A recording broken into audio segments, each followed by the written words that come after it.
Ladies and gentlemen. Yo.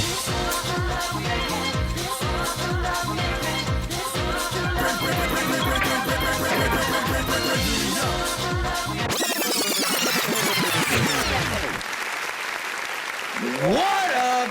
Is your boy Sinfanta and No anymore, the boss of the Bravehearts. And welcome to episode numero 11. 11. I think I'm hitting this 11 times. I hope I'm hitting it 11 times. I don't even know. That sounded like 11. Yeah, are you The Rock? What? Oh, no, you're, who does that? Stone Cold? Hulk Hogan. Oh. Ladies and gentlemen, welcome back. Welcome back. This is a hype week. It's a hype week. It is a very hype week. Brother, a couple episodes ago, we were talking about how the Nintendo Directs are dead. We were talking about how Nintendo Directs are dead. Look at us now. The whole world was like, what? A Nintendo Direct? How, Sway? I was not expecting this. First of all, we were just like, oh, there won't be another Nintendo Direct. Not in the sense that we were expecting it. And then all of a sudden, it was just like, guess what? That's what you're getting. Mm-hmm. Now, let me ask you something. Before we even talk about anything, when you first heard about this Direct, how hyped were you? Honestly, not very hyped. I'm the opposite. I was super hyped because I was like, yo, we finally got a lot of news to talk about on the podcast. Like, we have so much content this week. I wasn't even thinking about the Direct itself. I was just thinking about the podcast. I was like, we're going to have so much to talk about now. That's going to be crazy. That part was there, but for me, it was more personal because Nintendo Direct has always encompassed me with Iwata and Reggie and to some sense Miyamoto, and those are no longer anything to do with it. And then the saving grace was Aoyama coming through, and then the actual the new president, which seems to be a young president of Nintendo, which hopefully will be for the better in the future. Yes, we shall see. Was actively talking to us. That was the president? I didn't even catch his name. What was his name? You know his name? I didn't know. I didn't catch on to it. I'll catch on to it. He didn't make any memes, so it's hard to remember him. I don't know. Yeah, we need more memes. Yeah, that's the sad part of Reggie being gone, of Miyamoto not being part of it, of Iwata being gone. Rest in peace. Now we're not gonna get that many memes out of these things anymore. Well, but speaking of memes, are you ready to talk about the meme wars yet? No, God, no. No, God!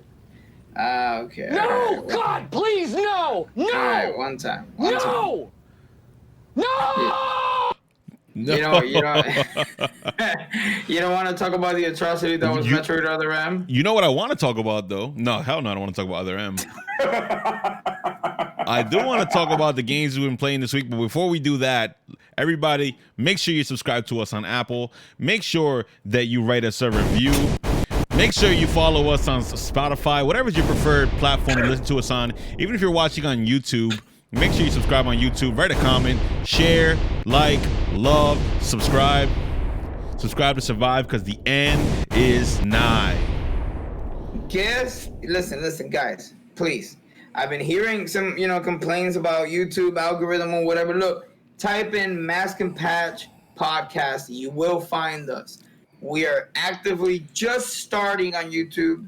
It is not going to be our main source of uploads, but you will find it there if that's what you needed to find. However, please leave us a review on Apple Podcasts. It will help us in the future to provide you with better content, more quality content, as well as Spotify. Yo, if we get 100 reviews, on Apple, me and Sinclair are going to do this podcast with no shirt on. No, yes. I got my six-pack ready. Yeah, mine too. Don't show it yet. You know what I'm saying? We got to get them 100 reviews first. You know what I'm saying? We got to be sexy, baby.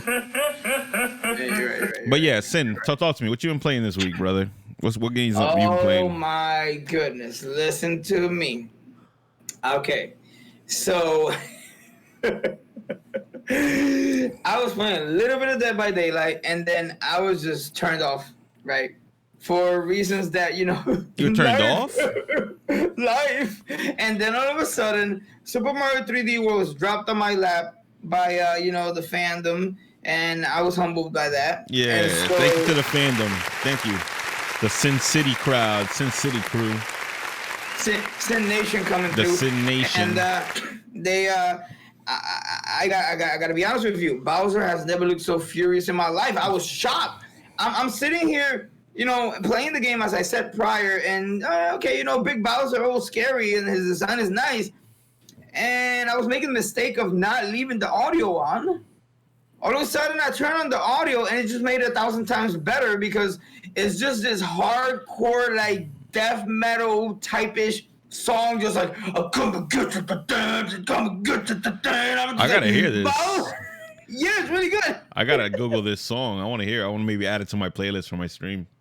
And he legitimately is so big that whenever he actually does a flamethrower, if you don't have anywhere to hide behind, he actually takes you out. So for the first time in the history of Bowser, he has an actual kill move against Mario. Like, actually. Like, he just... I mean, he killed me plenty of times in my lifetime in the first Nintendo game. Spit in the fire, and then you got to cross the bridge or go under them or jump over them. Sucked when he started throwing hammers. Like, where you get hammers from? He had like 1,000 hammers on him. But yeah, I get what you're saying. This is like brutal kills, like insta kill, bro. I need a minute. I can't recover from the meme where you just addressed.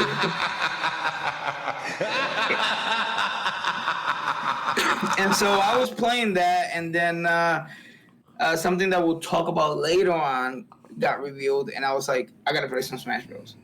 And so that's what I was doing. Oh, we play some Smash Bros. We're gonna talk about that. We're gonna get to that one. As for me, I started playing. I brought all the game show games on the Switch: Jeopardy, Wheel of Fortune, and Family Feud. And I'm gonna have a game show night every Sunday on my Twitch channel, where like the viewers give me the answers and shit like that. And I did it last Sunday already, and it was pretty fun. We played Family Feud, and then we watched the first Ninja Turtles movie, the one from the 90s. So that's gonna be my Sunday nights going forward. I want to do more fun stuff on my channel. So Family Feud is fun, bro. Like, you get a little tipsy and you play a little bit of Family Feud, man. You never gonna have a bad and you can create your own character. So my guy has an eye patch in the game already. You mean to tell me you were playing Family Feud and I was not watching? I'm a sad boy. Bro, you got to come through Sunday nights, game show night at the Bravery Arcade. Game show night and movie night. I have to watch. Bro, I have to watch. I got saucy. I don't even remember what I did that stream. I don't even remember that stream at all. I was sauce boss that stream. I have to watch you fail as worse as Ninja did when he brought his family on. No, I won, bro. I won. Wait, what? I won all 3 games. Hell yeah, I'm not losing. Then I put it on all the way on hard mode because I wanted a challenge. So that was Family Feud this Sunday, which is tomorrow, but for the recording, it'll be the same day because we drop these on Sundays. But this Sunday, I'm playing. I think I'm playing Jeopardy tomorrow. Let's play Jeopardy. I want a challenge though, because Family Feud felt kind of easy. So you were legitimately putting in that work. Yeah. I made avatars for some of my longtime viewers, and we were a team. We were like getting the answers out. It was fun. It was definitely fun. So is the host what's his name? Steve Harvey? I wish. No, they got like some rando hosts. I was like, who is this guy? Because they probably couldn't pay Steve Harvey enough to be in the game or whatever. He's an old man. What has he got to lose?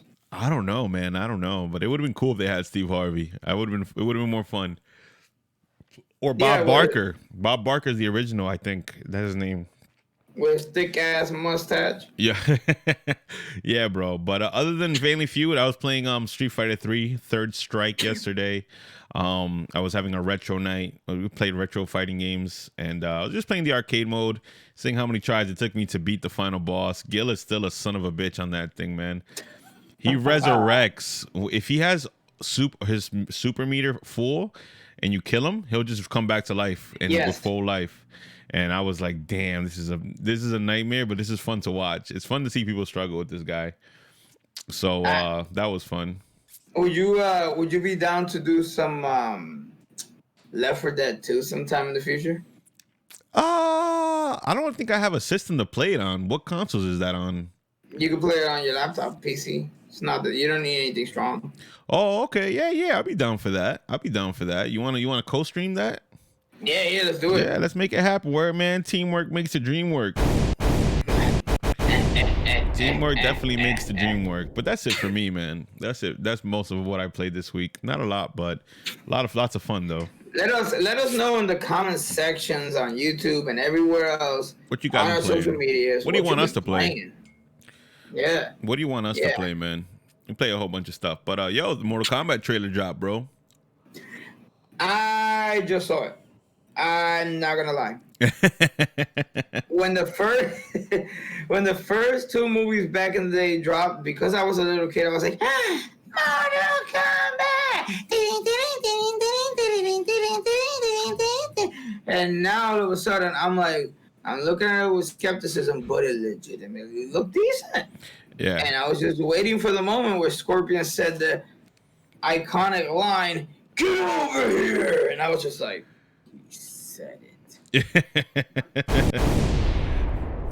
I'll be honest with you. I don't think he said it well enough, though. I think the way you just said it right now is better than he said it in the trailer. Yes, he was just like, "Get over here." I hope he says it better in the final movie. I hope they fix that. And just get the guy that says it for the game, which is the creator of the game, Ed Boon. He says it himself in the games. Just get his voice and put it on the guy to say it. It just be better. Yeah, it isn't that difficult. Like, what's the issue? I do love the actor they picked to play Scorpion because I like him in every movie he's in. He was in The Last Samurai. He was in Speed Racer. He was in a bunch of stuff. Whenever they need a Japanese guy, that's who they go to. That guy, and he's great for Scorpion. As far as go ahead. No, I feel like one of the things that I don't like about the movie industry nowadays, especially like the big Hollywood industry, is that if they don't see a star-studded cast, all of a sudden it's designated to be as a B-roll movie, and it's like, well, give it a chance. You know, even with a low budget, people can make it work. Look at Jackie Chan movies; they never had big budgets. They just had a lot of, a lot of stunt work, and they made it work. Yeah, I think this movie's gonna do good. I think people have been waiting for a Mortal Kombat movie to be gory and bloody, and this was definitely gory, bloody.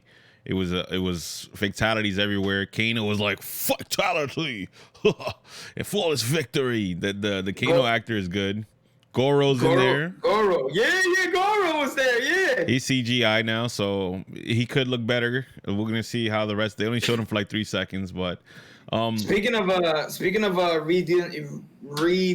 CGI, quick out of context, the Zack Snyder cut of the Justice League got released, and it looks so much better than the one they released 2017. So that movie's gonna be a funny thing. I can't even get into. We'll talk about that another day because I can go on about that one for hours. But continue. But yeah, I probably will watch that too. But the Mortal Kombat trailer, the one thing I didn't understand is that they introduced a new character. His name is like Cole something, Tom Cole or Cole Phillips, something like that. And he's gonna be like the stand-in for the audience. Like they're gonna explain the Mortal Kombat universe to him. But I don't think he's really necessary, to be honest with you. I feel like, why did you need to add this guy? And he's probably gonna end up becoming like revealed to be another character from the games, I think.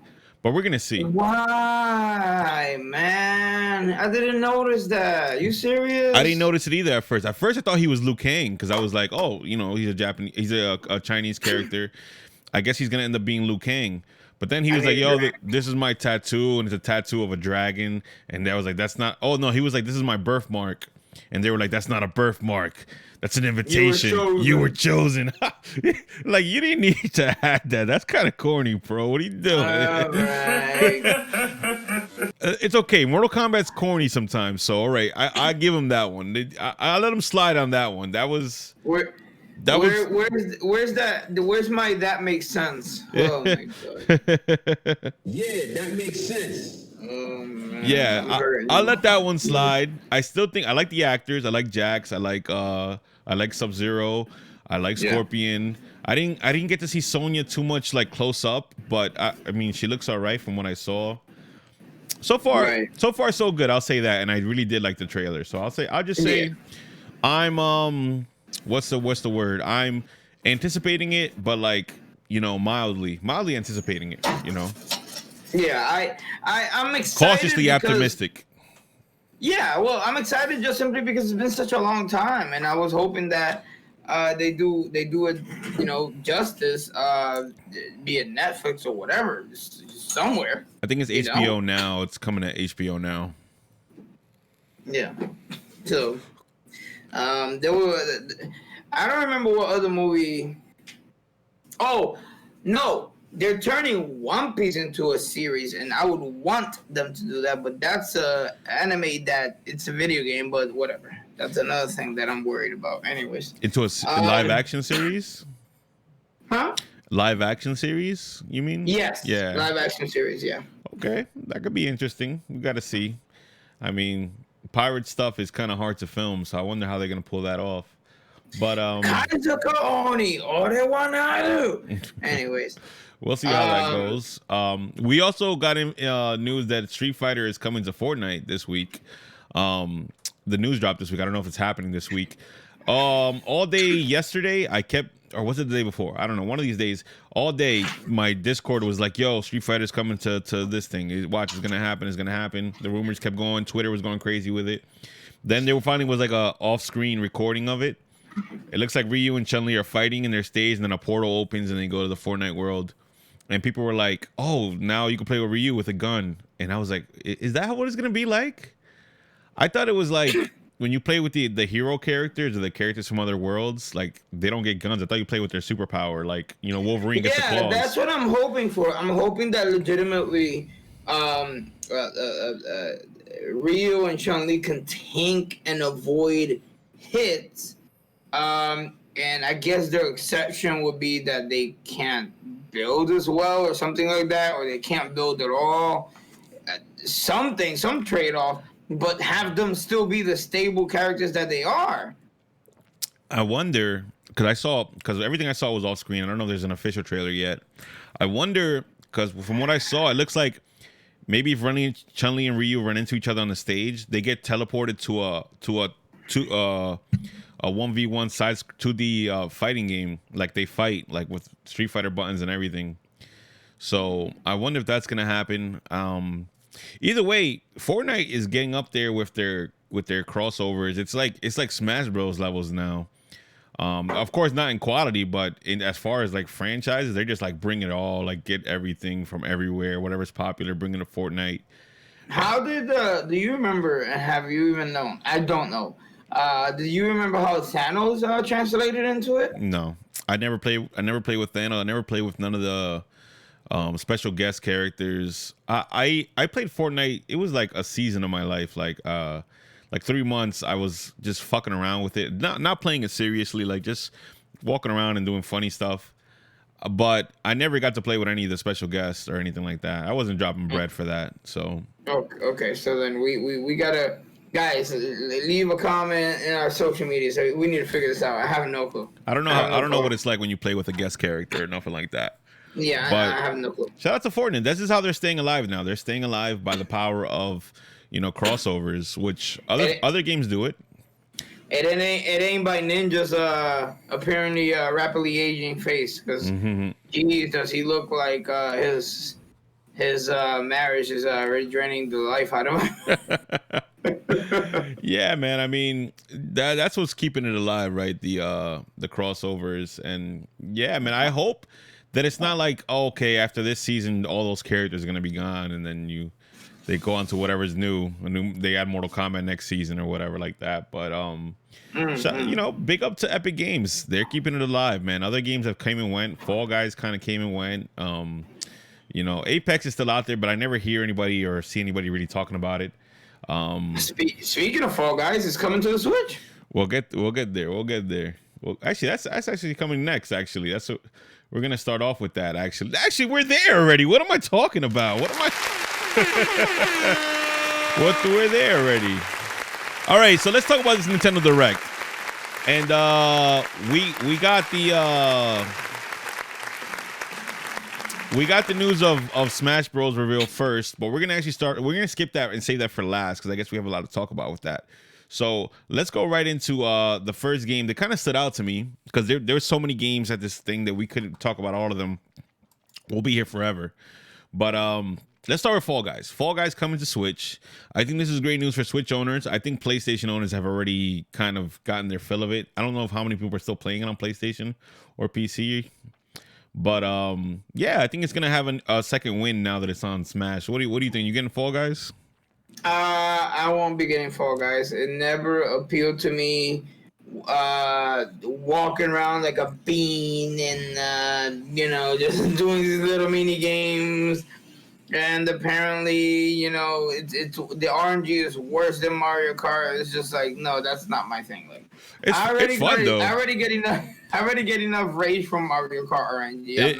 It is fun though. I'm not gonna lie. I only streamed it one time when I had my buddies over, but we were like taking shots every time we lost, and that was a good time.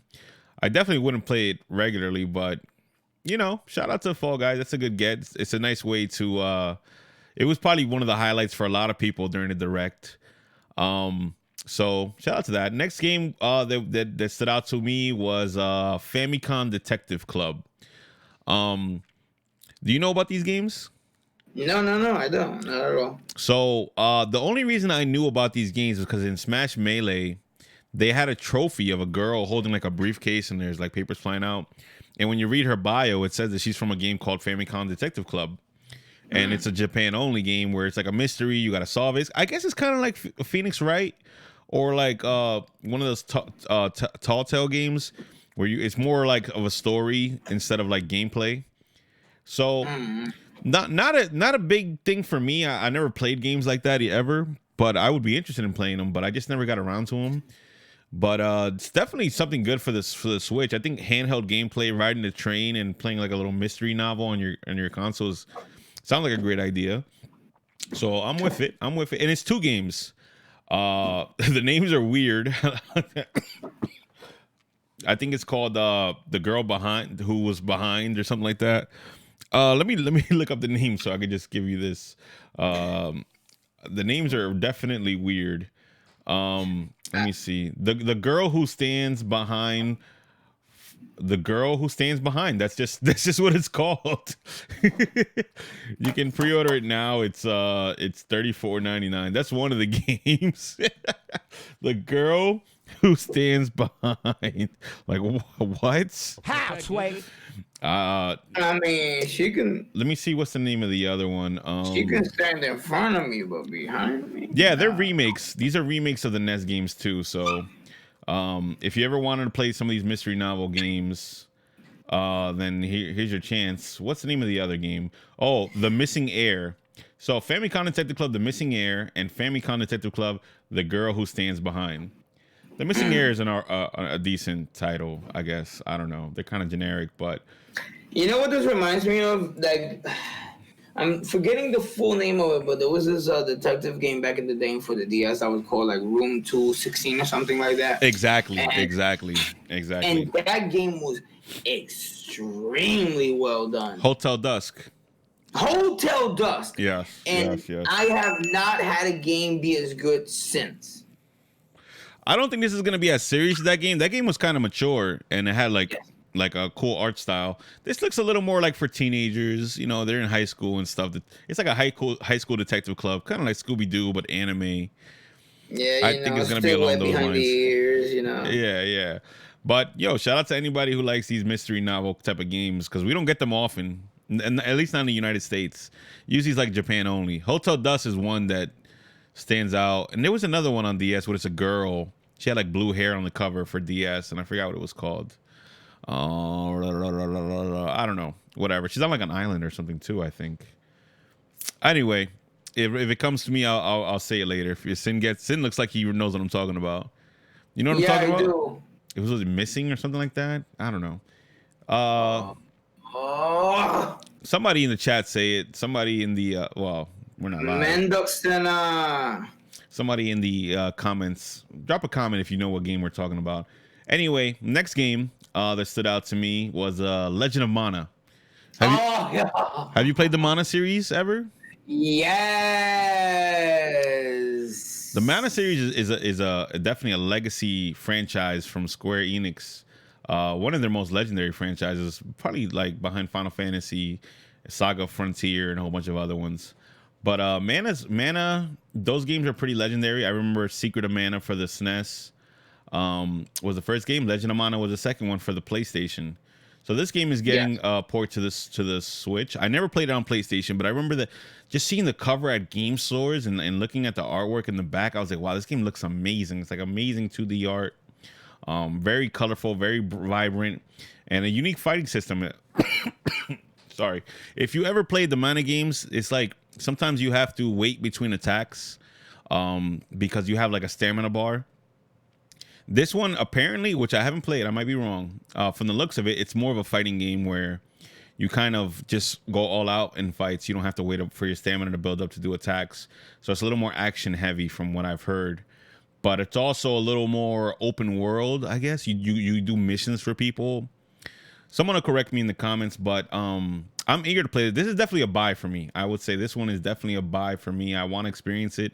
I've always wanted to since the PlayStation days. I have a lot of memories from it, and I would. You played it before? I played a lot of the Manas, Secret of Mana, Legend of Mana, and I would hope that they incorporate some kind of online play into it. That's right, because the Mana games are notorious for being multiplayer. So hopefully you get some multiplayer in it, and that'll be dope. I couldn't get into Sword of Mana that much for the Game Boy Advance, and I couldn't get into Secret of Mana for the SNES only because of the stamina bar. I felt like it took too long between attacks. Like you'd be swinging and like you'd run out of stamina, and I don't know. I just couldn't. The combat felt too clunky to me. But from what I hear about this game, it's a little more free flowing fighting game style. Maybe this will be the Mana that I really, really get into. Kind of like Octopath Traveler. Have you ever played that game? No, but that's turn-based, isn't it? It's turn-based, but it doesn't feel turn-based. Really? Oh no, maybe I'll give that a shot too. Next up, we have Sin's favorite, Monster Hunter. But wait, hold on. We're not talking about the movie though, because that movie was trash. Basura. So you lead on this one, bro. What did you think about the trailer? What did you think about it? It looks like you can fight like multiple bosses at the same time. Is that what this trailer seemed to show off? Yes. So it seems like they took a hybrid out of Monster Hunter World, and the old generation of Monster Hunter just fused it and was like, you people complained that Monster Hunter World was too easy. Now let's just fuse Monster Hunter, the old version, and let's have a hybrid in between them, and now it's going to be perfectly difficult. Good luck with that.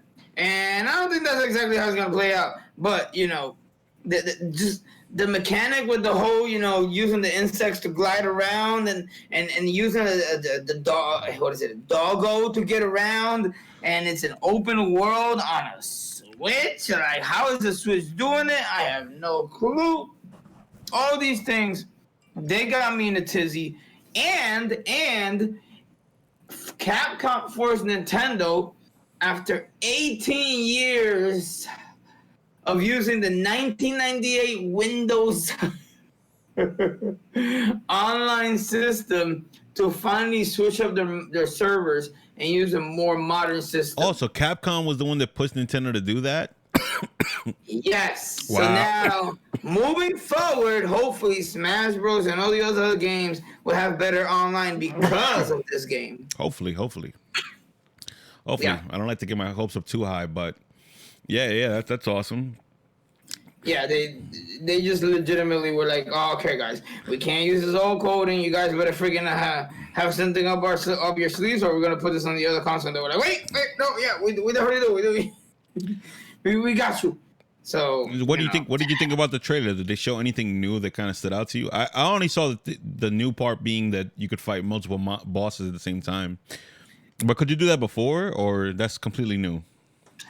You could do it before, as in like there will be a monster that will come and intrude in your original fight. Oh, okay. And so you either would choose to dung bomb one and have it run away, or be ballsy and fight both of them at the same time and hope that they start fighting each other too. So Ooh. yeah, Ooh. that's Well, that sounds pretty awesome. Oh, yeah. Definitely trying to get them to fight each other, to help out in the fight. No, that's dope. and it turns into mayhem, of course. I can imagine. Yeah, like I said, this is gonna be the Monster Hunter that I'm actually gonna put effort into playing. I know me and Sin are gonna do some runs in it. Hopefully, I can get some time in with that game and really experience. Every time I get a Monster Hunter game, I think this is gonna be the one. I'm gonna get into it. I'm gonna be heavy duty into it, and then I get frustrated sometimes with the menus and just the crafting and all that other stuff. So hopefully this one does it for me, and I can play Yeah, but the it. problem with that is if you don't have anybody to be with you and help you out, you're just not gonna give a crap. I had friends that had the DS version. We had Monster Hunter Try on the 3DS when it came out. But even still, Yeah. there were still things that frustrated me, like the menus and the buttons. Sometimes I feel like Yeah, the that's- buttons are a little counterintuitive. That's one of the older games that had that still had the old formula of you had to grind no matter what. Even if you had friends, still had to grind on your own for items. Like you couldn't set up a farm so that you didn't have to grind up for certain items. You couldn't send out animals to go get acquired items so you don't have to farm for them either. You couldn't eat to increase the chances of the rare items that you got to make your weapons. So there was a lot of things that you couldn't do that you can do now to increase your chances of having to do less grinding. And that's what it was back then. Back then it was just pure, raw, unadulterated grinding. That's all you were doing. Oh, got you. All right. Well, let's see how it goes. Let's see if I can really get into this one. Next up, after Monster Hunter, we have Mario Golf. And I called this one on our prediction, on the prediction episode we did. What did you think about Mario Golf? What's your thoughts on it? I'm pretty mad that you got it right, but I'm also pretty happy that you got it right because, listen, I was not expecting for where are my Joy-Cons? Wherever they are. I was not expecting for the Joy-Cons to have gyroscopes that were so intuitive still because they haven't been using them at all. Like, at all. They haven't been using them at all. The only time they used them was for what? 1-2 switch, where you could actually feel like balls rotating inside because of the HD rumble. Whoa. And it legit. Whoa. Yeah, it legitimately. I know it sounds like a joke, but it legitimately felt like there was balls inside and you had to count it. How many balls were inside by shaking the controller around. And it was pretty ridiculous how it can actually make you feel as though there were balls rumbling around inside your controller. That's the HD rumble amount that it had. And I'm just like, why haven't we used this before and after? And still, we haven't had a game that has taken full advantage of it. We've had some games, for example, like I forget what sword. There was a sword game that I was playing that every time you took a slash, you could feel the slash going in between the controller, and you felt like your hand was being cut. So like, what? Yeah. Wow. Well, I mean, for Mario Golf, the one thing that I have, the only issues I have with the Mario sports games is that after the GameCube era of Mario sports games, I feel like the sports games have gone more vanilla and kind of generic. They haven't put a lot of character into them. Like, even the tennis game that came out a couple years ago, it kind of came and went, and I didn't feel like they put a lot of personality into those games anymore. Yeah, they didn't. It was just, here's three levels, and you could change the coloring of the coloring of the stages, and that's that. What? Yeah, that was it. You could just change the coloring of the stages and different characters, and that's that. Before, it used to be, if you change the stage, well, guess what? Now the stage also has other things that come into play, like floating ghosts that will maybe rebuttal your ball back. Things like that, So, yeah, it's very vanilla. Yeah, this game has something where I guess it's you have to actually run on the golf course to your ball, Which that looks pretty cool. It looks like you and multiple players are gonna be able to swing your ball at the same time and see who makes it inside the hole first or whatever. So I guess that could be fun. But as far as Mario Golf, I'm gonna say this is a no buy for me. I'm not really super stuck on the Mario sports games anymore. If this was the GameCube era, I would have snatched it up like immediately. But but like you said, it is good that there's another game that uses the motion controls again, because we haven't really been putting the motion controls to use again. But we do have a game that's coming up soon that is going to use the motion controls, so we'll get there. Next up. Oh wait, are you going to buy Mario Golf? I want to ask if you're going to buy every game we talk about. No. When are we going to get Mario Strikers? That's a good question. Mario Strikers had a lot of personality. That was the last Mario sports game that had personality. The one for the Wii. Fail.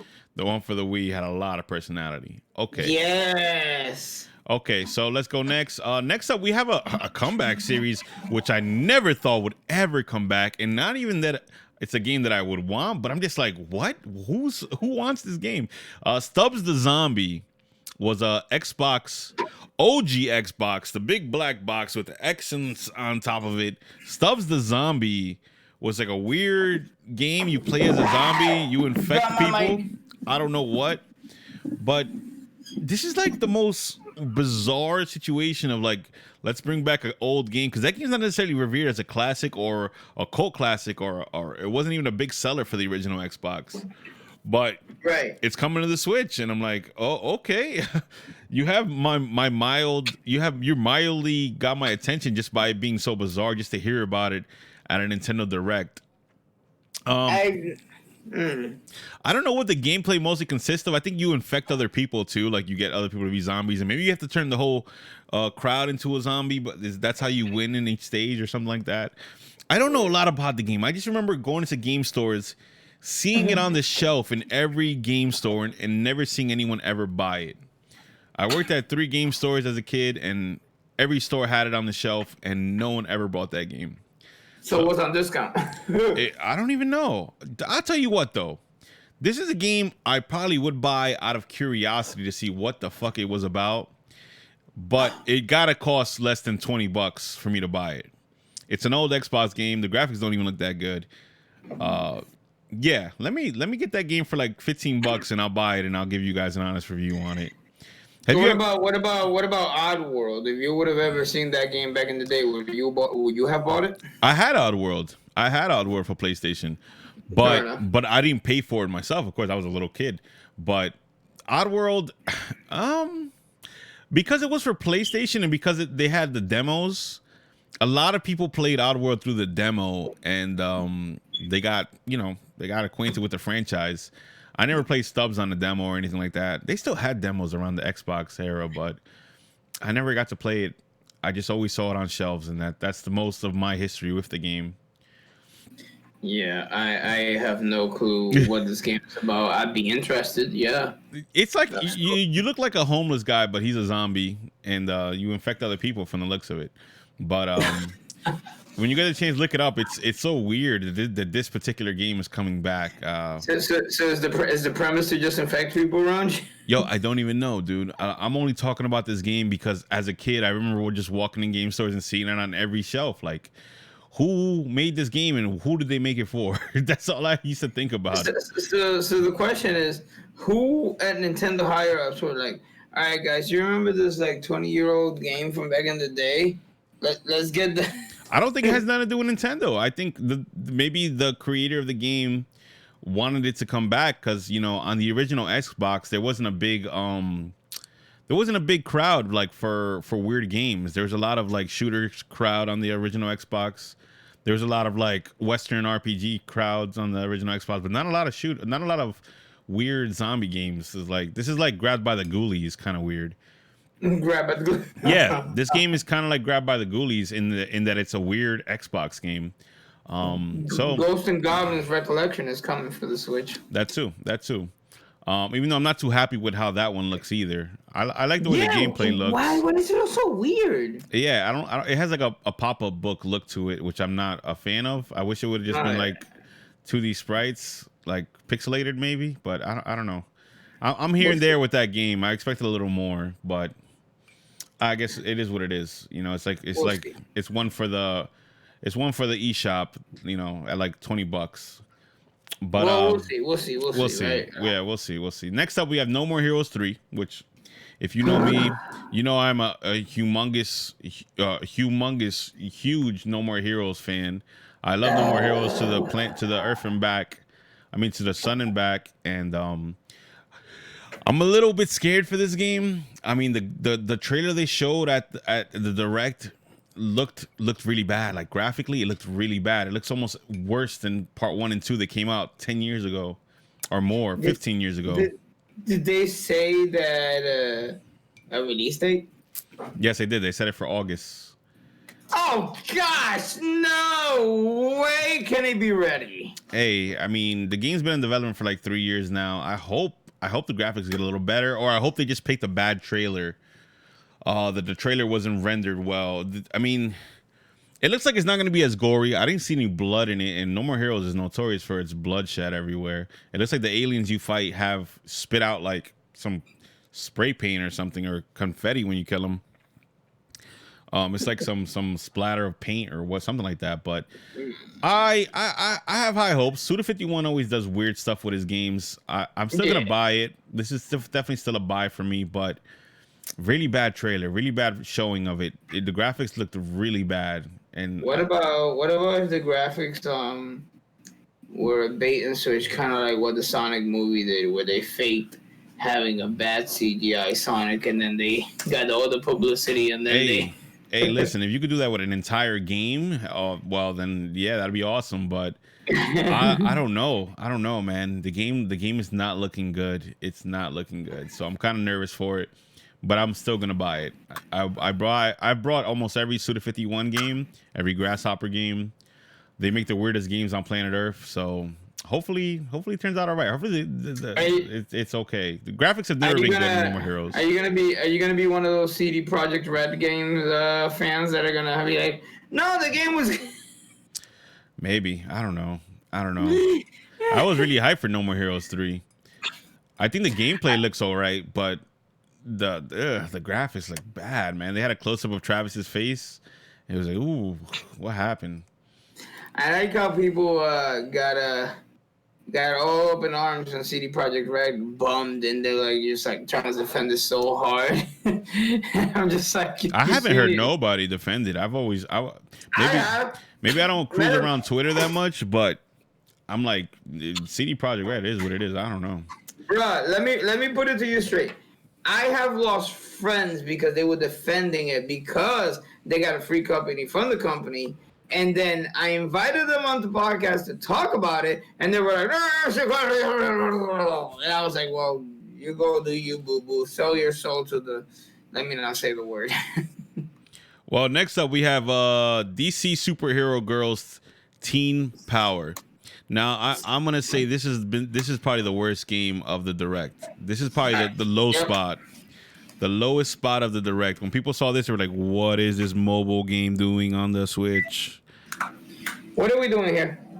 Bro, I almost think that maybe companies have to pay Nintendo for a spot on the Direct, because I feel like anyone would look at this game and say, no, we can't show this off. This looks bad, man. This is a bad looking game. It's you play as a DC superhero girl. As a chibi character, and I don't even know what it is. Is it like a little beat 'em up game?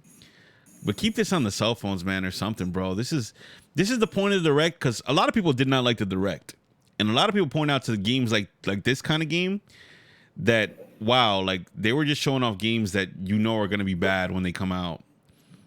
So we skipped a lot of games. There was a lot of other bad ones on the Direct too, I'm sure, because I didn't write them down. This one in particular was like so bad that it was like, dude, why are you even showing this? This is when people turn it off. You know, like people were already saying the Direct was too long, being almost an hour, and this is why, because they had filler games like this on there.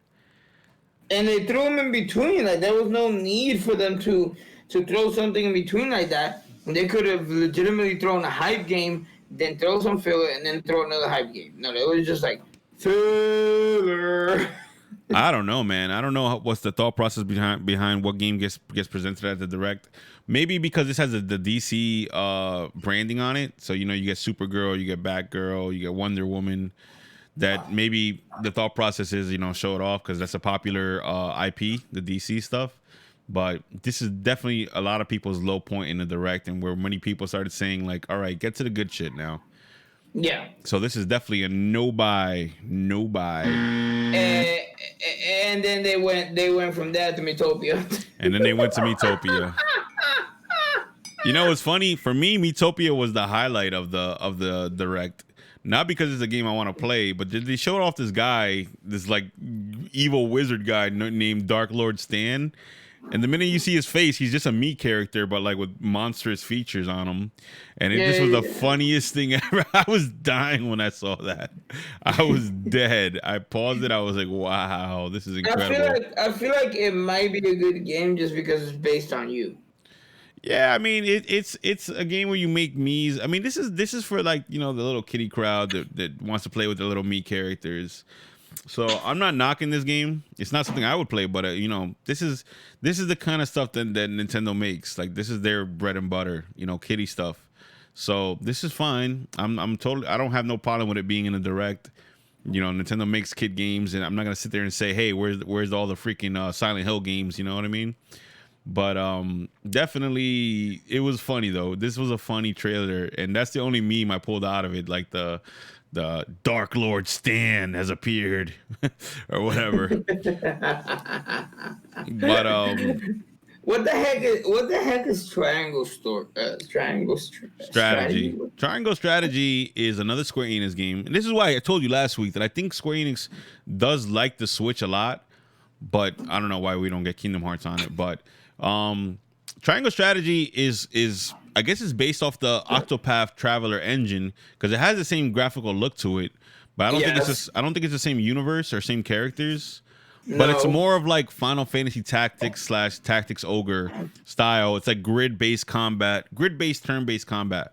So you are on a grid. You position your fighters in a space, and they you walk them up to an enemy and attack them. It's kind of like Fire Emblem. Except it's chibi characters, and it's got a nice art style. I like the art style from it. And for a lot of my viewers, this was the highlight because a lot of people like Final Fantasy Tactics and Tactics Ogre. Square Enix Octopath Traveler was great. Octopath Traveler was great too. A lot of people say I haven't played it, but I've heard great things about it. You suck. Yeah, I don't know. I haven't gotten around to it, but it was a highlight for me. This game, and it's a game I think I might buy. I tried to play the demo, but it had a lot of text, and I was like, I don't have that much time. I got to go back to work. So I had to just skip all the text, fast forward it, play a little bit of the combat. I'm a big Final Fantasy Tactics fan, and I wish this kind of had the Final Fantasy Tactics branding because that way you get the good music, you get the you get the attacks and kind of the job classes that everybody knows. But no, this is more of a unique experience. It's more of like Octopath. It's its own thing. I hope they change the name. This name is horrible. Triangle Strategy. I hope they change that name. It said working title, but if you remember Octopath Traveler, that was a working title too, and they kept it. And they kept it. Yeah. So hopefully. Which by the way, for those wondering, why is it that Marv doesn't have that much time to play video games? There's about 3 to 4 screens behind them. It's called a lot of work. So to find a free time. Yeah, I mean, yeah, it is what it is. But yeah, I mean, hopefully they change this title, man. Octopath Traveler. I know people got used to it, but I don't think Octopath Traveler is a good name either. I think that's a weird freaking name, and it's hard to say out loud. Triangle Strategy. Sin couldn't even read it at first. That's how you know it's not good. So please change that name. Don't stay with that, man. Don't stay with that. Whoa! It turned off your camera for me. Well, just shake it again because shaking it is what I still see you perfectly though. Yes. What is happening? You can still see me perfectly? Yeah, I still see you perfectly. Whatever. As long as you can see me fine, that's fine. You're still on planet Earth. All right. Did you ever play any of the tactics games, or do you? I know you play a lot of Fire Emblem, right? Yes, I played a lot of Fire Emblem. I'm a huge Fire Emblem fan. I love the divergent stories. I love being able to create my own path. I don't like, however, having to go back and redo stories. Like, I like the idea that, oh, there's divergent paths, but once I do a path, I'm not gonna go back and rerun the whole game again. You know, Yeah, it's understandable. Definitely that's me. understandable. I think I only did So that once.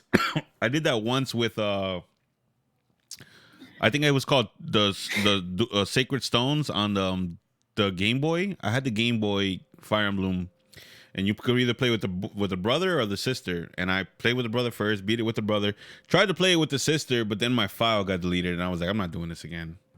I was like, I'm good, bro. I'm good. So, would you be interested in getting Triangle Strategy?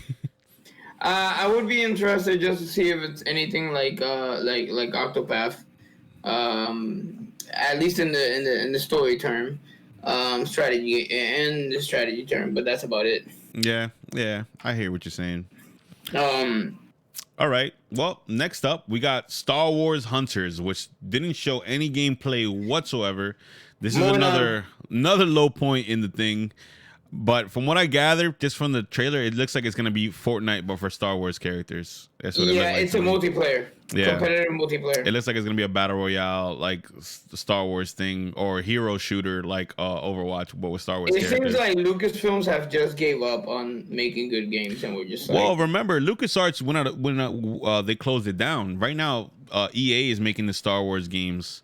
So it seems like EA just gave up. Listen, you're not making me feel better. You're making it worse. EA never cared, so I don't care about EA either. I haven't bought an EA game. Forget about it. If you see an EA game in my studio, you come smack me, bro, and be like, "Hey, Rocky 3 is a good movie. What are you doing?" Yo, what are you doing? Yo, we haven't done that today. Word. Don't catch me with no EA games in my studio, right? Moving on. We got finally some Zelda news came up. We have Hyrule Warriors. We got a season pass for it. But from what I can tell, it's not going to be any like new missions or new story parts. Did you read it? You had to like pause it because they showed a cutscene, but they didn't show any new gameplay or new characters. I'm pretty sure what it is. It's expanded story on top of the already canon story. Because apparently Hyrule Warriors was canon. Hyrule Warriors? Age of Calamity. Was canon. So I'm pretty sure they're just trying to add more and then just, drain your wallets even further. And I'm totally down. I'm gonna read what it says because I honestly I don't think it's gonna have new story parts. I think it's only gonna be okay. So I got the picture here. I think it's only gonna be like minimal, like maybe let's see what it says. Okay, so you get a new weapon for Link, new costume for Link on May 28th to 2021. On June 2021, you get an expanded roster. So I guess that means new character, expanded roster. Newly added weapons, new challenges in Royal Ancient Lab, and newly added challenging enemies. So you get new enemies. You get on Wave 2, November 2021, you get a new character vignette. So not a new character, but a vignette, which I don't even know what that means.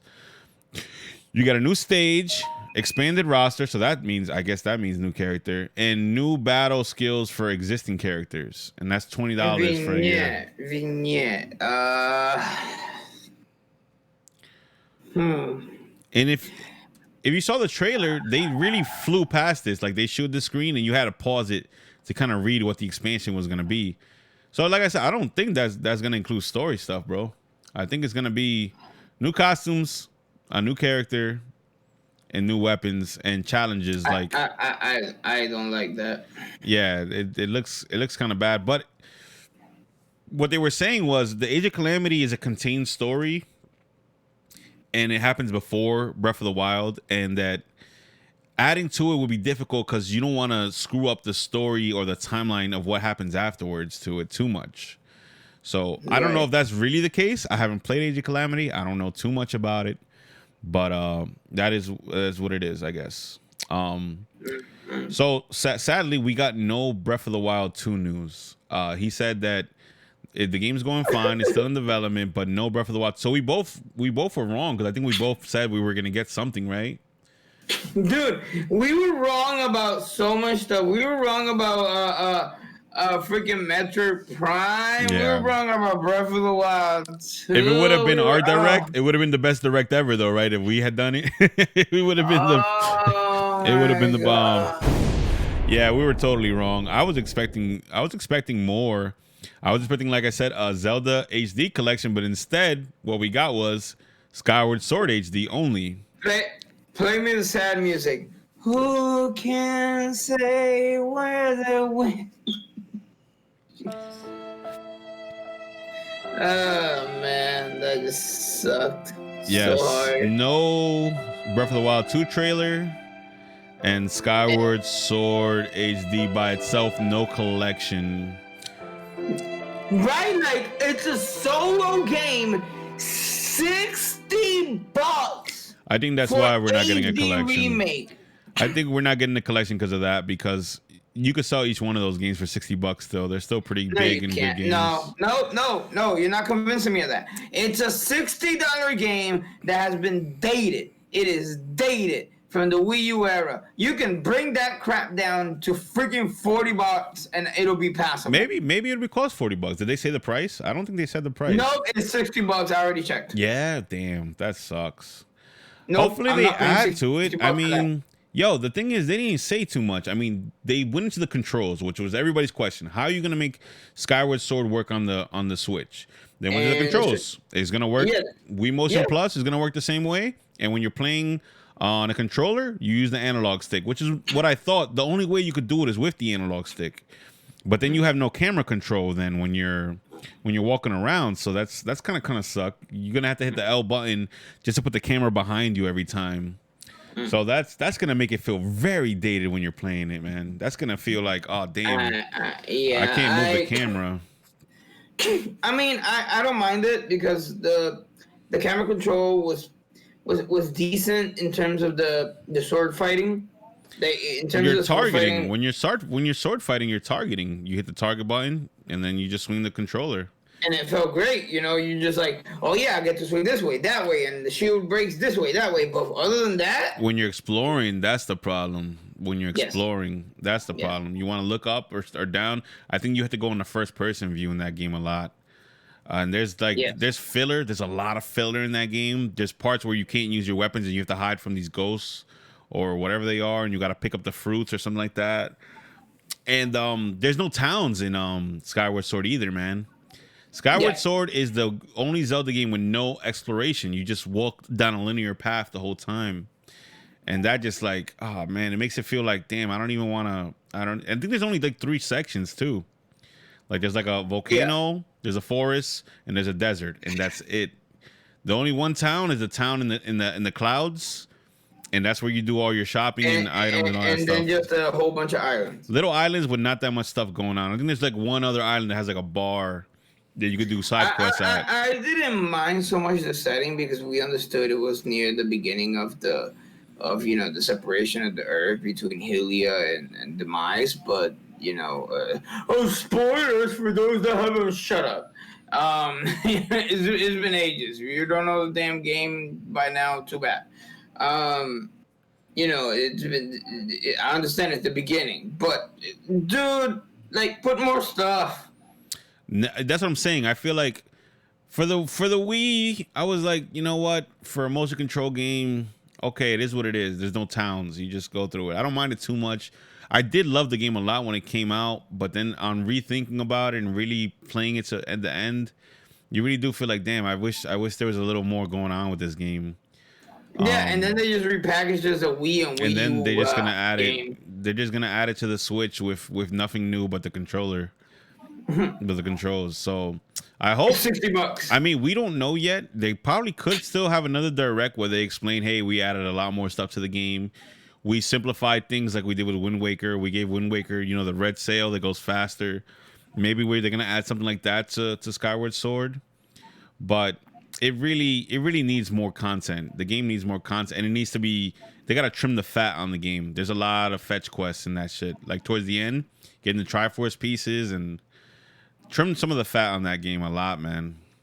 $60. And it's $60. That definitely sucks.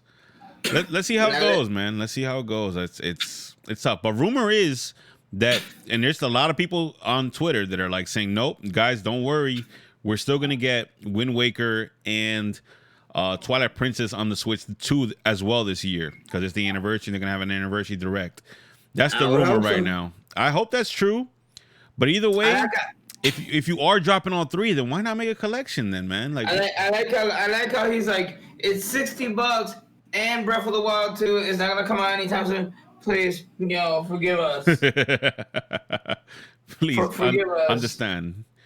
I'm like, get out of here, bro. Yo, listen, if Twilight Princess comes out and that's 60, and then Wind Waker comes out and that's also 60, you're gonna spend about $200 on Zelda games this year from the looks of it. And that won't be me. Yeah, that kind of sucks. I already beat Wind Waker and Twilight Princess. No Breath of the Wild 2 news. No, nothing. But here we go. Splatoon 3. I'm ready for this. Splatoon 3. Splatoon 3. Wowzers. Splatoon 3, guys. Hey, hey,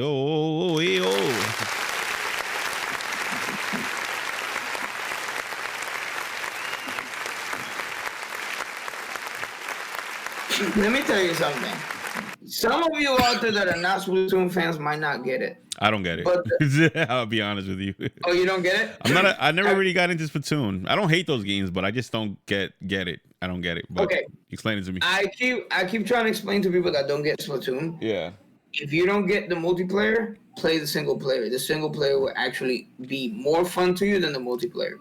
The problem is that, and this happens in Overwatch, and Overwatch doesn't have a single player, so like you until Overwatch 2 apparently, but you have to acclimate to PvP or you're screwed. And then in which case you just go, I don't want to play this anymore. But Splatoon does have the single player, and the single player does have a story, and the story is actually very well acclimated to teaching you how to play the game, and it's actually very well in depth. That's why I'm hoping that Splatoon 3 story is very in depth, because it seems to be they start off in the desert. In the last game, it looks like you're in the post-apocalypse.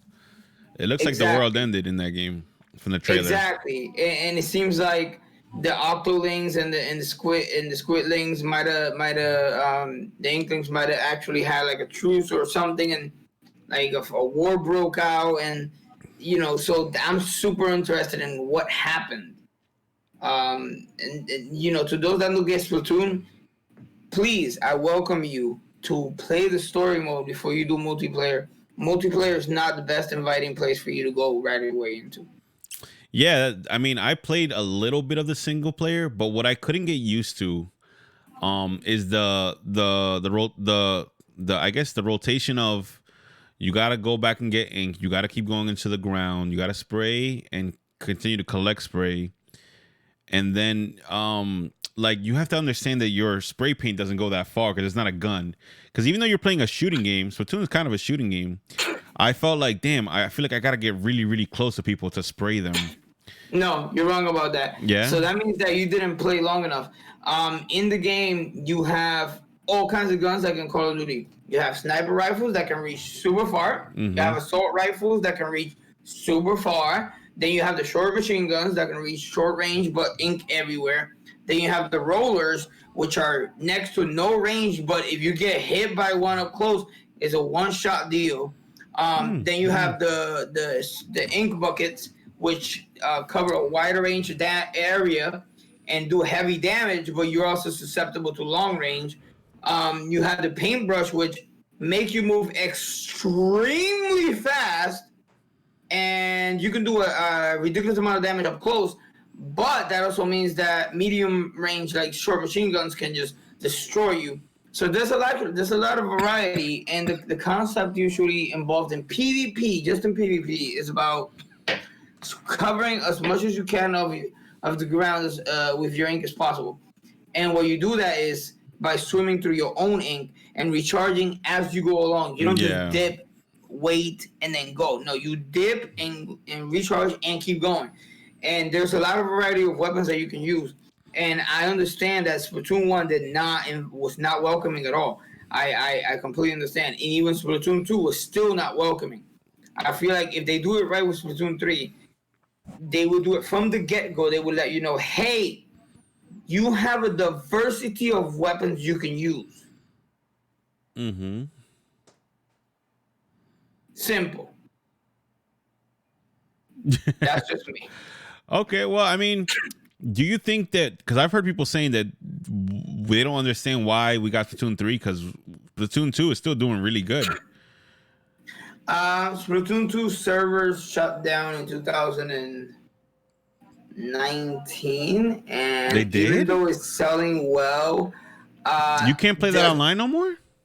You can. Oh. But they stopped doing like the update services, like the They stopped updating the game. Okay. And the reason they did that was because they were working on Splatoon 3, because Splatoon 1 didn't do that well. And that was like Nintendo was going all in on that. It was on the Wii U. You know, what are you gonna do? Yeah. And then Splatoon 2 did decently well, and they decided, well, you know what? Let's do Splatoon 3 as soon as we can, because it seems like the momentum is going, and it's still going. So it's a good marketing decision. It is good for them to have it come out soon, and then after this, take a hiatus. I would absolutely agree. Like, keep it's updating a perfect 3. time. I get scared sometimes when they release a new version of a game, because it means you have to start all over, and all the DLC you brought and you paid for the last game doesn't carry over. Like all that content is kind of lost. So that's the only reason. I'm wondering, yeah. That's the only reason I get scared sometimes when they're like, "Oh, we're gonna make a new Street Fighter." It's like, damn, am I gonna lose all the characters I play with now? Because you're making our new Smash Bros. Am I gonna lose freaking Terry Bogard? Because I can't see him coming to a new Smash game. So that's the only reason why I get kind of nervous when they're like, "Oh yeah, a new version." I'm like, "Oh damn, really? Why so soon?" But that's a good concern. Yes, that's the only reason I can understand where people are coming from when they were like, "Why are you making Splatoon 3?" I just finished getting all the DLC and all the content for Part 2. But hey, I mean, that's the double-edged sword of updating games now, or like continuing to release content for a game like Mario Kart. I keep on saying I would buy a new Mario Kart, but I don't feel like I need it right now. Like I have so much. I have all the content for Mario Kart 8. The problem with Mario Kart 8 is that's such a perfected game that they don't need in it. Like, if they come out with a Mario Kart quote unquote 9, I guess it would be more. It shouldn't even be called 9. It should just be called like something else. Not even 9. Not even 8. Not even 8 Deluxe. It should be Mario Kart, a new name, and just upgrade it.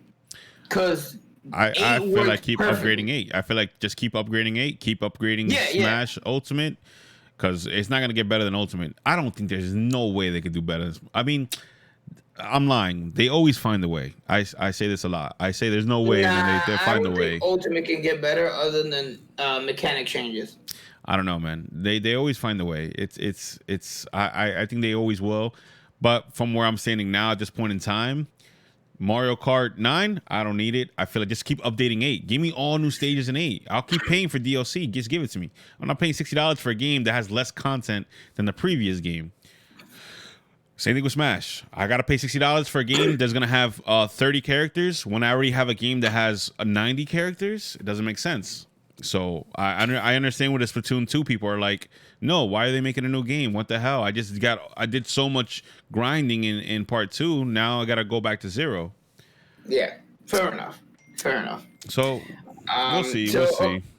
Okay, so we got a huge update. Yes, back to the beginning. Back to Smash. Boom, boom, boom, boom, boom. Now, boom. We got Pyra and Mythra in Smash Bros. Pyra and Mythra. Yo, when I saw the trailer, let me tell you something. I saw the trailer late because I couldn't make it to the live stream. So I watched it late at night.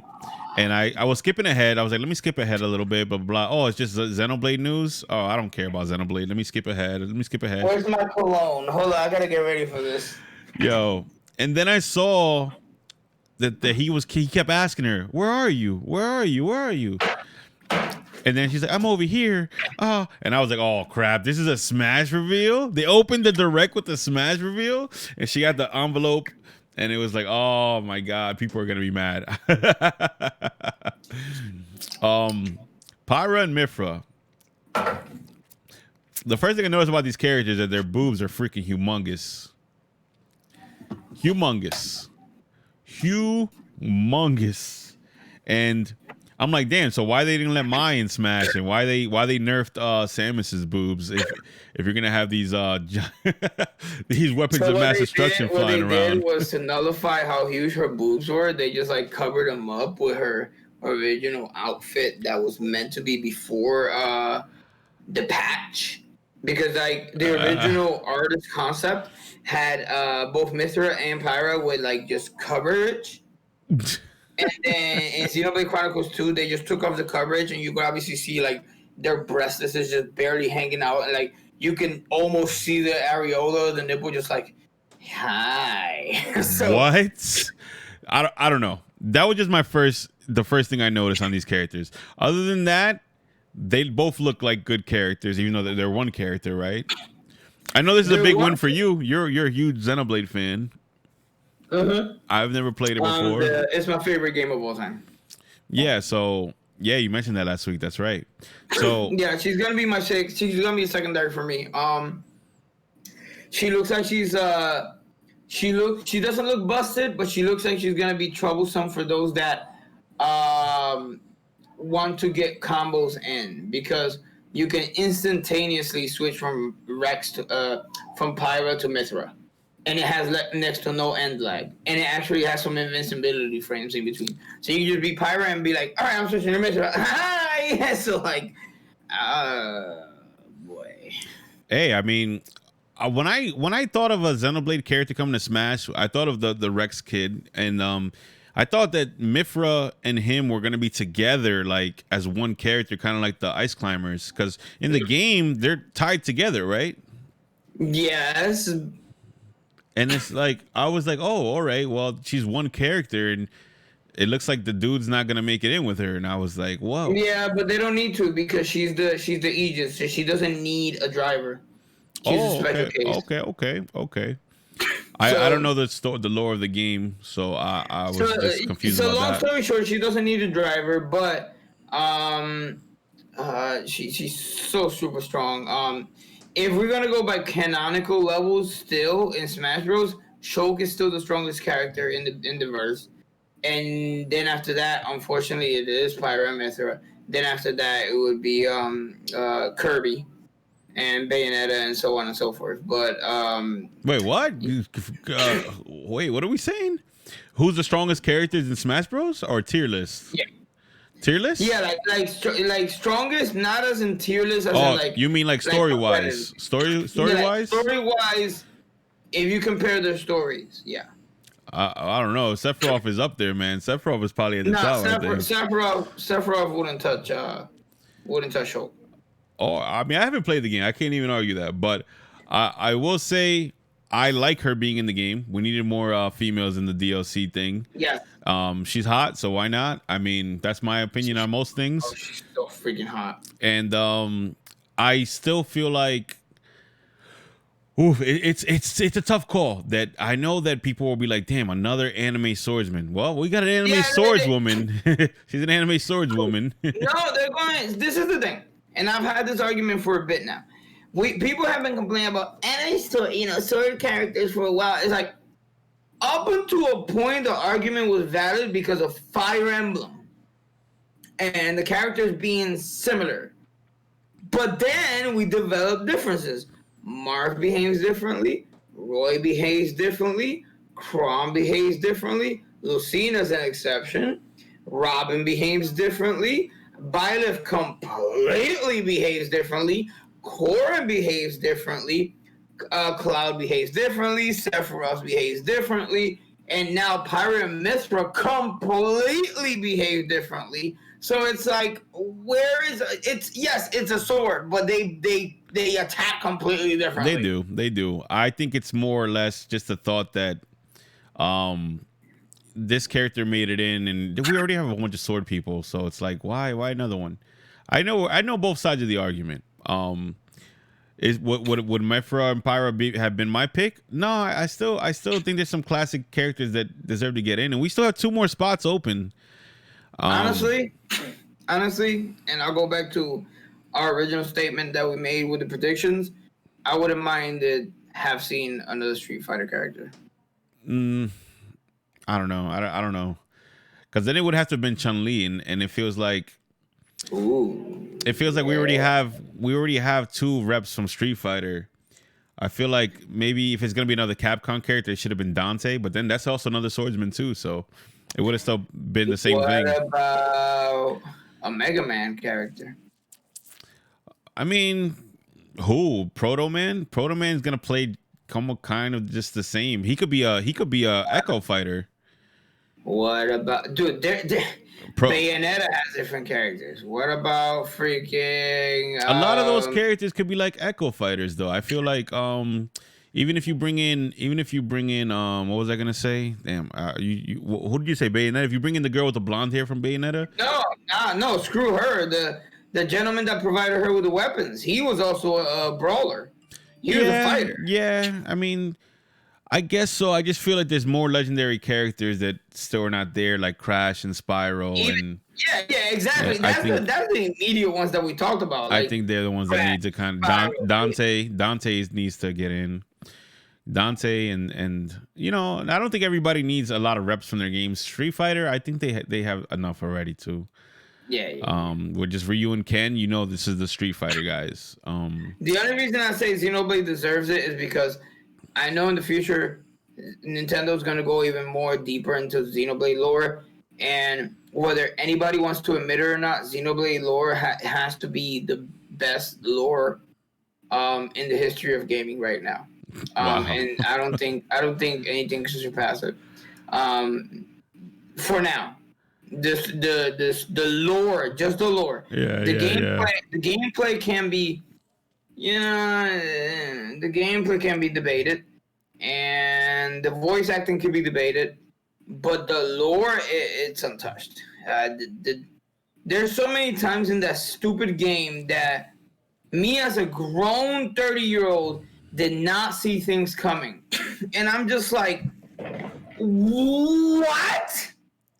But you were on our side, and then they tell you their convictions, and you're just like, but okay, that's a valid point. I mean, I don't have no issues with them making it in. I just hope that I hope that there's the next 2 characters are substantially, different than what we've gotten so far, and that they're legacy characters. That they're from the history of gaming. Like I said, Dante, Crash.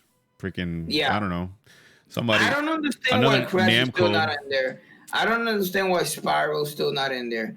I don't understand why. I don't understand why there's no Namco reps in Smash Bros. If Namco helped build the game, helped develop the game, we got Pac-Man, but that's it. There's nobody else from Namco has a big lineup of characters. They got all the Tails games. They have Tekken. Holy shit, why is there no Tails characters? The thing with Tails is that they change characters every iteration, and I don't think there's any one character for the Tails games that represents the series as a whole. Like Cloud, you can use Cloud to represent all of Final Fantasy because he's Mr. Final Fantasy. You know what I'm saying? But with Tails, there's no Mr. Tails. Kind of Lloyd from Tales Symphonia, because Symphonia is the one that everybody played. I don't know what it was about Symphonia on GameCube, but everybody that I knew that had a GameCube had Tales of Symphonia. You had Tales of Symphonia? Yes. Everyone I know that had a GameCube had Tales of Symphonia. So it would make sense to bring Lloyd in, but I also don't know. Nobody's begging for him, so I don't know. Kratos. From what? From the character in the game? Yeah. I thought you were talking about the God of War already. But yeah, shout out to Myth from Pyro making it in. I'm not super happy about it, but I'm not mad about it either. I'm super excited. I'm in the middle of the line with it. I would say that was our main topic for the night. Well, before we end on that topic, I do want to ask you, what do you give the direct as a whole? Like out of 10, like what score would you give it? Like what kind of direct was this? Was it a great direct? Was it a bad direct? Middle of the line? A lot of people hated this direct. A lot of people hated this. And I think people are being unjustly unfair. This is their first Nintendo Direct back since, like, fully on since Iwata's passing. it can still be bad though. You can have mercy on it, but it could still be bad. You can have mercy on a homeless guy making you a sandwich. It can still taste bad. I will punch you right now. Okay, so despite me being generous, Yeah. I would say this is like a 6 out of 10. I agree with you completely. There were so many missed opportunities, and I'm not just saying like percent gameplay, but tease, Metroid, new Pikmin, new Street Fighter. Like, there's no reason why Street Fighter can't run on Switch. There's Cap Resident Evil. There's so many things that can run on Switch still. Switch Pro, like, there's a reason why we're clamoring for it, because we see the writing on the wall, and this is the last year that consumers are willing to swallow the Switch at the capacity that it runs. The PS5 and the Xbox Series X are going to eventually start selling like hotcakes sooner or later, and the Switch is going to start looking super outdated. Just the reality. I don't think that the PS5 and the Xbox are going to sell that well, to be honest with you. I can't agree with that. I think we're at the tail end of console gaming, like where. Not yet. I will give it another 5 years, because the reality is that PC gaming has been upgrading at a 50% interval for the last however many very many years. And the pricing on it has been going down like at a slower pace. That's another thing. A lot of people are becoming PC gamers. I'm not getting a PS5 because of that. Yeah. But it still needs, I would say a couple of more years before it can acclimate to the point where even, the average Joes like me can go, you know what? Why am I going to buy a console when I can just buy a PC? Like, even now, I still slightly struggle to get a PC up and running, but I will say that I do have a laptop that can literally run Call of Duty if I so damn well please. So, again, that's the point where Nintendo can actually capitalize on this and let Sony and Microsoft left in the dust and still be the only gaming competitor out there by creating like a hybrid of a laptop / gaming platform, And I don't see that as a bad idea at all. But that's my take. That's my opinion. Nintendo, I patent that with my voice. Bite me. I don't know. Laptops don't sell that much anymore, except for like businesses. Laptops are used for businesses, but people in schools are using like tablets and they're using like other devices. So I think Nintendo having a tablet device. But Nintendo can't do that. Nintendo has to do a hybrid. Remember that, because they still gonna need the controllers. They're still gonna need inlets and outlets. That's what the Switch is, though. The Switch is a hybrid. Handheld. Yeah, fair.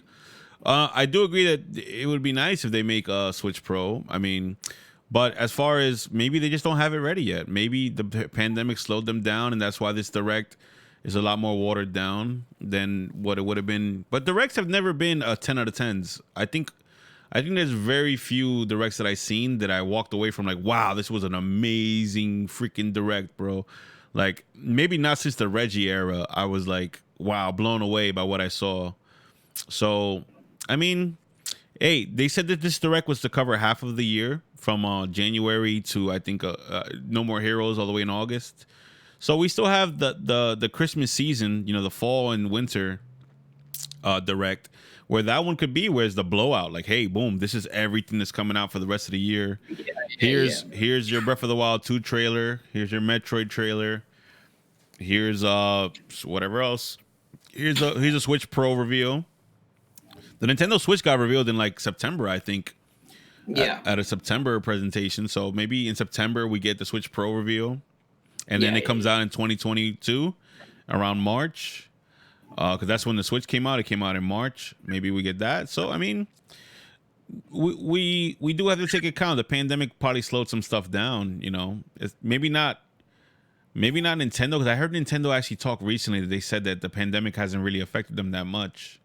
That would be a lie. That's called business strategy. Most likely, yeah. They're probably just saying that so they don't look like they're struggling. But now before we leave too far away from Smash Bros. Community, I thought I wanted to talk about this today, but I won't, because I want to have other chips in place pertaining to the Nairo situation. So I won't. I don't feel like we should delve too deep into it today. I want to be able to hopefully get more things in order to discuss this at length. But for those that are unaware, Nairo posted a video. You can check it out on his Twitter. Nairo being a huge time Smash Bros. Player, and somebody that I know, and got accusations, and he stayed quiet for a while until he could prove his innocence, and so he did. And long story short, I want to be able to give time where time is due.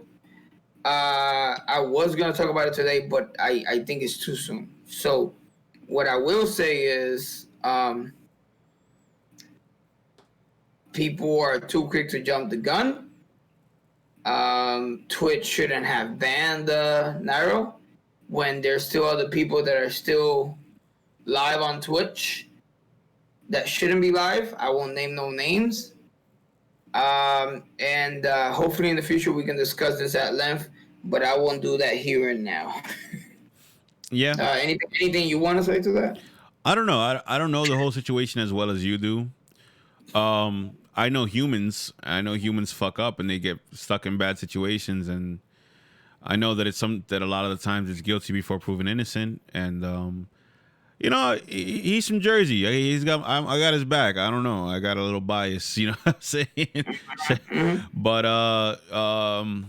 yeah, man, wish him the best. Wish he, come back to hopefully he can come back to some type of norm and do well. We did invite him to come on the show today. It might have been too soon. I felt like I wanted to talk to him, not about what happened, but about the direct. Maybe what's his thoughts. I mean, I wonder how many people are talking to him about fun stuff and not serious stuff. Because I would that's the type of conversation I would want to have. Just let's talk about fun shit, man. Exactly. I don't like being all serious all the time.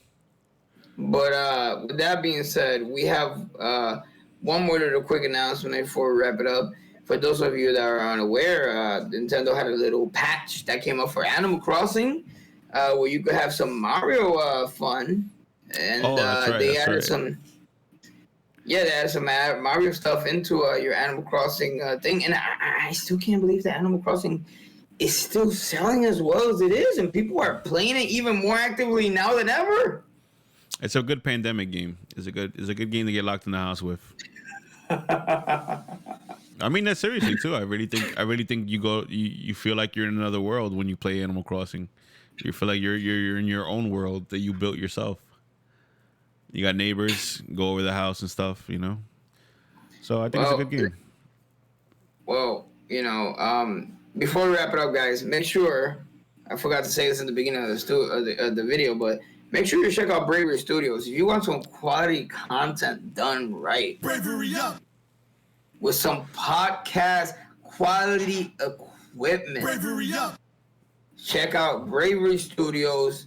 The links will be provided where they need be, or hit up Marv at twitch.tv/Bravery Arcade or all the social medias.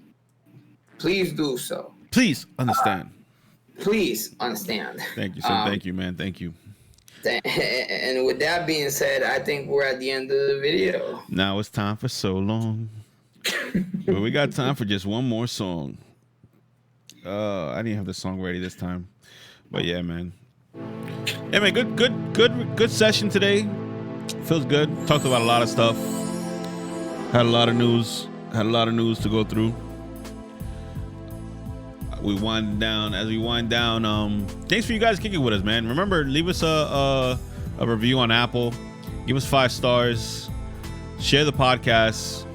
Get your mom to sub. Get your grandpops to sub.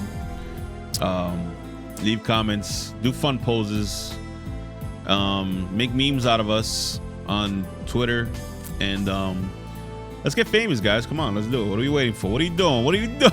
Come on, Rocky 3. It's a good movie, man. It's a good movie. It's a really, really good movie. Thanks for everybody that stuck around. 10 episodes, 11 episodes in. They went fast. We've been doing this for 11 weeks, bro. Yeah, it's crazy. We've been doing it for a while. Yeah, man. We're veterans. We'll continue to keep you entertained as best as we can. We are hearing your constructive criticism and any other comments you want to add, any topics you want us to discuss, please send it to us at our social medias. You can find me at twitch.tv/Sinfanta. On everything else, I am now the real Sinfanta. And that's pretty much it. I'm Gnarly Marv. Gnarly Marv on Twitter and Bravery Arcade on YouTube and Twitch. Bravery up. All right, ladies and gentlemen, with that being said, I love you guys. I love your caras. Have a safe weekend. And as always, mission complete. 8, 7, 6, 5, 4, 3, 2, 1, 0. We await your return, brave hearts.